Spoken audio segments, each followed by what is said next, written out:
Welcome to the Principles of Success, interviewing the experts, book review, exactly what to say. So this book is very useful if you're a bit like me and want to be able to improve your communication skills and be able to influence people and convince people more effectively. Now, I'm not sure if that's for you, but if you're open-minded to improving those skills, then this book might be what you want to look at. Just imagine being able to use your words to influence those around you. And here's the best news. It's super short. You don't have to take a lot of time to read this book. In audio form, it's only like 45 minutes. It's a super short book, super effective, lots of powerful information in it for you to act upon. So is that enough for me to convince you to read this book? And now let's talk about it a little bit.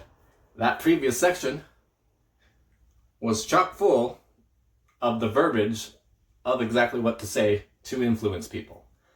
And this book breaks down each of those different tactics and how to apply them. So let me just go back through and talk about what I just said. So I started it off with along the lines of this phrase, which is, I bet you're a bit like me. And that's instant rapport. It's an assumption that, hey, you're a great guy. I think you're a great guy. And great guys think this way. So I bet you're a bit like me and want to be able to improve your communication skills. That was the full sentence using that phrase that I used in that example. And super useful.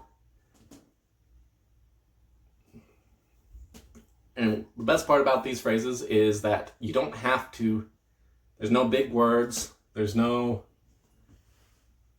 need for it to sound strange. You're just throwing them in.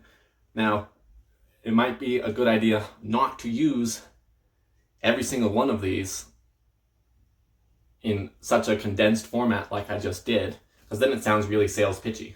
But if you just occasionally toss in one of these, two of these, three of these, just in your everyday speech, and then you'll be more effective and more influential in your everyday life. So the next one I used is,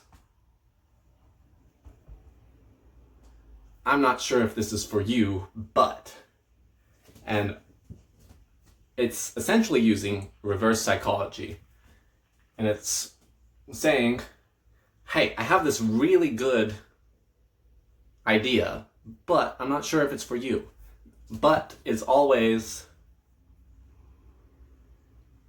a discard word. Everything you hear before the but, you automatically negate. So this is using but to its advantage. It's, I'm not sure if this is for you, but. So wait, is it for me? Let me pay attention and hear what they actually want to say, this, which is what comes after the but. And then I followed it up with, but if you're open-minded. Open-minded is the next one that I used in that example. And when you say open-minded, you're automatically thinking, well, the opposite of open-minded is closed-minded, and I don't think of myself as a closed-minded person, so yeah, I'm open-minded.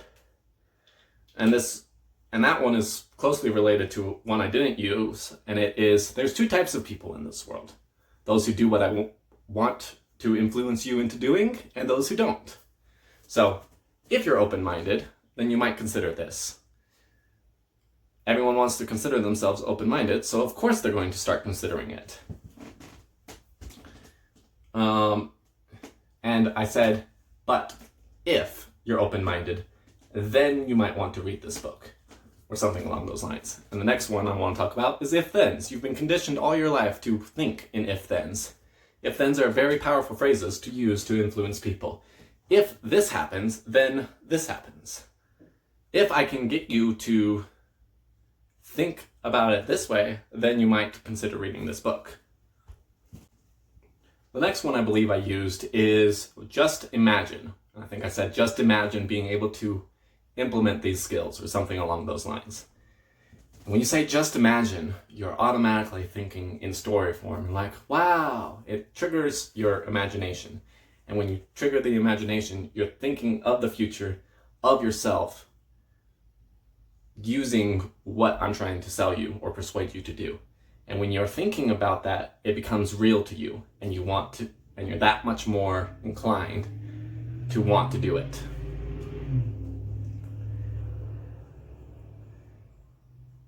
And the last one I believe I used in that segment was, the good news is it's super short. The good news is that it only costs $2.99. The good news is that if you buy now, then you'll be able to da-da-da. So, the good news is also a powerful phrase, because people like good news. Good news is great. I'm like, oh, maybe I should pay attention to this. This is some good news that I'm about to hear. So those were just an example of some of my favorites that I'm able to string together in one condensed format. There's many, many more. So this is what's going to happen next. We're going to sit you down, da-da-da-da-da. Another one is, most people who listen to this podcast get great value out of it and want to share it with their friends because their friends might get great value out of it.